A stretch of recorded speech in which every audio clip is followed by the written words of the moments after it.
Student, हमने inner product space पढ़ा। अब हम इनर प्रोडक्ट स्पेस की एग्जांपल करते हैं। R N is inner product space. हम आर एन को शो करते हैं कि वो क्या है, इनर प्रोडक्ट स्पेस है। उससे पहले हम लेट करते हैं x is equal to x i comma y is equal to y belong to R N. X और आर एन, एक्स और वाई क्या है, आर एन में से हैं। देन फिर हम क्या करते हैं, inner product of x y is equal to x1 y1 plus x2 y2 plus up to xn yn। इस तरह हम ये एक इनर प्रोडक्ट लिखते हैं। और उसको ये हमने अलग-अलग लिखा, तो इसको अगर हम समीशन की फॉर्म में लिखें तो क्या हो जाएगा, summation i1 to n xi yi xi हमने समीशन की फॉर्म में लिख दिया। अब देन ये जो इनर प्रोडक्ट है, ये जो हमने फंक्शन लिखा, ये क्या है, इनर प्रोडक्ट है ऑन आर एन पे। इसको हम प्रूव करेंगे। कैसे प्रूव करेंगे, इनकी इसकी जो चार प्रॉपर्टीज़ हैं, अगर उन चार प्रॉपर्टीज़ को ये सेटिस्फाई करेगा तो हम कहेंगे ये जो हमारा है इनर प्रोडक्ट है ऑन आर एन पे। फर्स्ट प्रॉपर्टी क्या है कि इटसेल्फ अगर एक्स का हम इनर प्रोडक्ट लें एक्स के साथ तो ग्रेटर इक्वल टू ज़ीरो होगा, ग्रेटर इक्वल टू ज़ीरो होगा। Now X I greater equal to zero, अगर X I greater equal to zero है तो इसका इम्प्लाइज क्या करता है कि एक्स आई स्क्वेयर भी ग्रेटर इक्वल टू ज़ीरो है। अगर X I square greater equal to zero है तो इसका सम भी ग्रेटर इक्वल टू ज़ीरो होगा।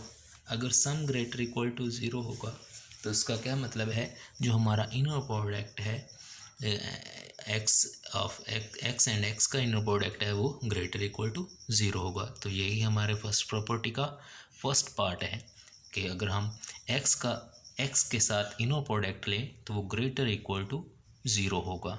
अब हम इसका सेकंड पार्ट करते हैं, अपनी फर्स्ट प्रॉपर्टी का सेकंड पार्ट करते हैं। फर्स्ट प्रॉपर्टी का सेकंड पार्ट क्या है कि एक्स का जब हम एक्स के साथ इनर प्रोडक्ट लेंगे, एक्स का जब हम एक्स के साथ इनर प्रोडक्ट लेंगे तो वो ज़ीरो होगा। कब ज़ीरो होगा, जब एक्स ज़ीरो होगा। अब हम इसको प्रूव करते हैं। अगर इनर प्रोडक्ट जो है हमारा एक्स का एक्स के साथ वो ज़ीरो है तो हमारा इनर प्रोडक्ट एक्स का एक्स के साथ किसके इक्वल है, summation 1 to n xi square. तो ये हमारा जो फंक्शन है ये ज़ीरो के इक्वल हो जाएगा। अगर ये ज़ीरो के इक्वल होगा, कब ये ज़ीरो के इक्वल हो सकता है, जब एक्स वाई स्क्वेयर ज़ीरो के इक्वल हो जाए, जब एक्स आई स्क्वेयर ज़ीरो के इक्वल हो जाए। जब एक्स आई स्क्वेयर ज़ीरो के इक्वल होगा इफ़ एंड ओनली इफ, फिर ये कब ज़ीरो हो सकता है, जब सारे के सारे एक्स आई ज़ीरो हो जाए। If and only if x I zeros हो, जब एक्स आई ज़ीरोज़ होंगे तो एक्स आई स्क्वेयर ज़ीरोज़ हो सकते हैं। जब एक्स आई ज़ीरो का क्या मतलब है कि हमारा जो एक्स हमने पीछे डिफाइन किया था वो ज़ीरो होगा तो x i is equal to zero हो सकता है। अगर एक्स ज़ीरो होगा तो इफ़ एंड ओनली इफ, जब कब क्या हो जाएगा, हमारा इनर प्रोडक्ट जो है एक्स का एक्स के साथ वो ज़ीरो हो जाएगा। तो ये हमारे फर्स्ट प्रॉपर्टी का सेकंड पार्ट है। अब हम प्रूव करते हैं अपनी सेकंड प्रॉपर्टी। सेकंड प्रॉपर्टी क्या है हमारी, inner product of alpha x y is equal to alpha into inner product of x y. ये हमारी सेकंड प्रॉपर्टी है कि अगर पहला के एलिमेंट के साथ कोई स्केलर मल्टीप्लाई हो रहा है तो उसको हम बाहर निकाल सकते हैं। तो हम LHS लेते हैं, क्या, inner product of alpha x y is equal to summation i1 to n alpha x i y i, alpha x i y i. तो जब हमने अल्फ़ा को मल्टीप्लाई किया तो हमारा फंक्शन इस तरह बन गया, इस सूरत में हमारे पास आ गया। अब हम इसमें से अल्फ़ा हमारा कोई स्केलर है तो उस स्केलर को हम बाहर निकाल सकते हैं। जब उस स्केलर को हम बाहर निकाल सकते हैं तो हमने उस स्केलर को बाहर निकाल लिया समीशन से। तो हमारा क्या हुआ, summation 1 to n xi yi बन गया। और हमें पता है कि जो हमारा समीशन ये वाला पार्ट है ये इक्वल है inner product of x y, x y के इनर प्रोडक्ट के इक्वल है, तो हमने इसकी जगह inner product of x y लिख दिया। तो ये हमारी प्रॉपर्टी सेकंड भी प्रूव होगी। उसके बाद हमारी थर्ड प्रॉपर्टी है। थर्ड प्रॉपर्टी क्या है? Inner product of x y is equal to inner product of y x का conjugate. Inner product of y x के कॉन्जुगेट के बराबर है। तो हम लेते हैं inner product of x y is equal to LHS लेते हैं। Inner product of x y is equal to जो हमारा फंक्शन ये बनेगा y i 1 to n x i y i. तो हम इसको रिप्लेस इंटरचेंज कर सकते हैं, वाई आई को पहले लिख सकते हैं, ये मल्टीप्लिकेशन हो रही है, और एक्स आई को बाद में लिख सकते हैं। तो हमने ऐसा किया, वाई आई को पहले लिखा, एक्स आई को बाद में लिखा। तो अब हमारा ये जो फंक्शन बना वो बन गया inner product of y x, और ये किसके इक्वल है? Inner product of y x के कॉन्जुगेट के। जब एक्स कॉन्जुगेट एक्स के इक्वल कब होता है? जब एक्स रियल आर को बिलोंग करे। जब एक्स आर को बिलोंग करेगा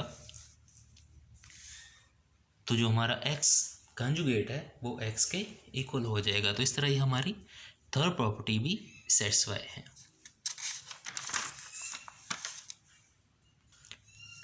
अब हम देखते हैं हमारी फोर्थ प्रॉपर्टी। फोर्थ प्रॉपर्टी क्या है कि inner product of x plus y z is equal to inner product of x z plus inner product of y z. हम लेफ्ट हैंड साइड लेते हैं तो हमारा फंक्शन क्या बन जाएगा? समेशन एक्स आई प्लस वाई आई इंटू जी आई। तो हम एक्स आई और जी आई को एक अलहदा कर लेते हैं, प्लस वाई आई और जी आई को अलहदा कर लेते हैं, तो दोनों के साथ समेशन आ जाएगा। क्या हो जाएगा? समेशन एक्स आई जी आई प्लस समेशन वाई आई जी आई। तो ये चीज़ हमारे पास बन गई है इनर प्रोडक्ट ऑफ एक्स जी, और ये बन गया हमारे पास इनर प्रोडक्ट ऑफ वाई जी। तो ये हमारी फोर्थ प्रॉपर्टी है। ये फोर्थ प्रॉपर्टी भी सेटिस्फाई होगी। अगर फोर्थ प्रॉपर्टी भी सेटिस्फाई होगी, इनर प्रोडक्ट की चार प्रॉपर्टी सेटिस्फाई होगी, तो ये जो हमारे पास फंक्शन है ये हमारा इनर प्रोडक्ट है। ये जो फंक्शन हमने डिफाइन किया था वो हमारा इनर प्रोडक्ट है। अगर वो हमारा इनर प्रोडक्ट है, हमने कहा था कि अगर हम उसको उस एक्स के साथ पेयर की फॉर्म में लिख दें तो उस पेयर को हम कहते हैं इनर प्रोडक्ट स्पेस। फिर हम क्या करते हैं?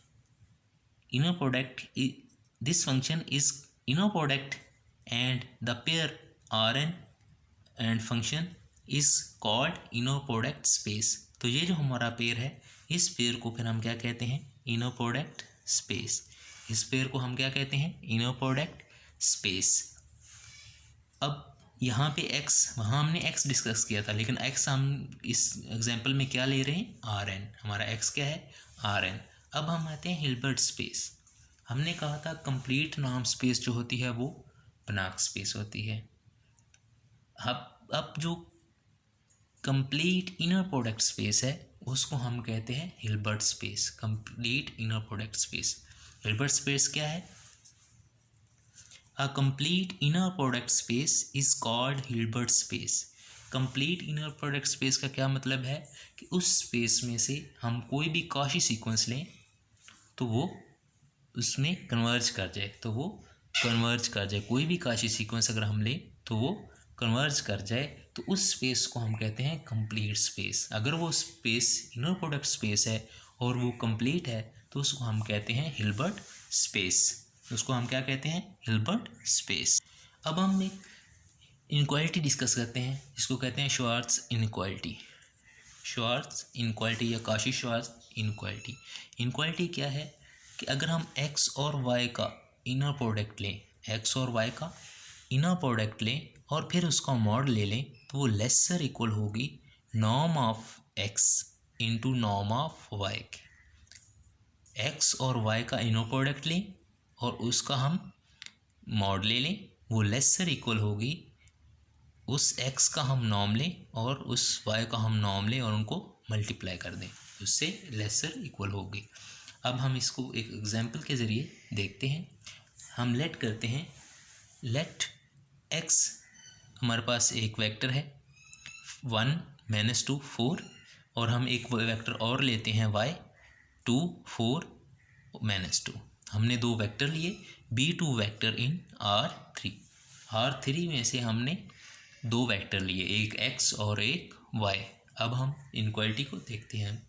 हम लेफ्ट हैंड साइड लेते हैं। लेफ्ट हैंड साइड में क्या है, इनर प्रोडक्ट एक्स वाई का मॉड है। हम पहले इनर प्रोडक्ट फाइंड करते हैं, फिर उसका मॉड लेंगे।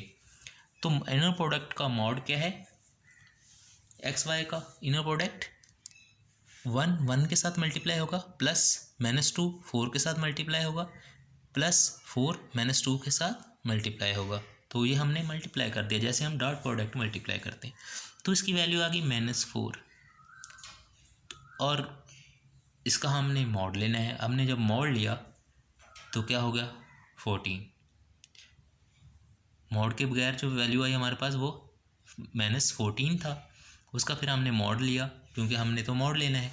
जब हमने मॉड लिया तो वो बन गई 14। अब हमने LHS फाइंड कर ली। अब हम RHS की वैल्यू फाइंड करते हैं। RHS में क्या है, norm of x into norm of y। हम नॉर्म ऑफ x फाइंड करते हैं। नॉर्म ऑफ x कैसे फाइंड करते हैं, हमारा जो वेक्टर है उसके हम फर्स्ट एंट्री का स्केयर प्लस सेकंड का स्केयर प्लस थर्ड का स्केयर, यानी कि 1 का स्केयर -2 का प्लस -2 का स्केयर प्लस 4 का स्केयर किया हमने, और उसका अंडर रूट ले लिया। तो इस तरह हम क्या करते हैं, नॉर्म फाइंड करते हैं किसी वेक्टर का। तो जब हमने 1 का स्केयर लिया तो 1 आ गया, -2 का स्केयर लिया तो 4 आ गया, 4 का स्केयर लिया तो 16 आ गया, इनको ऐड किया 21 आ गया, अंडर रूट 21 आ गया हमारे पास x का नॉर्म। इसी तरह हमने y का नॉर्म फाइंड किया। y वेक्टर में से हमने 2 का स्केयर प्लस 4 का स्केयर प्लस -2 का स्केयर और इसका अंडर रूट ले लिया। तो ये क्या होगा 4 16 4, तो ये हमारे पास आ गया 24 का अंडर रूट 24 आ गया हमारे पास नॉर्म। y का नॉर्म हमारे पास क्या आ गया 24। अब हमने तो इनकी मल्टीप्लिकेशन लेनी है, x नाम की और y नाम की। x नाम और y नाम की हमने मल्टीप्लिकेशन लेनी है। तो हमने जब इनको मल्टीप्लाई किया x नाम इंटू y नाम, तो क्या होगा, x नाम की वैल्यू क्या है, under root 21 into under root 24 under root 24 किसकी वैल्यू है, नॉर्म y की, इज इक्वल टू, जब हमने इनको इकट्ठा कर दिया तो क्या होगा 21 इंटू 24 का अंडर रूट।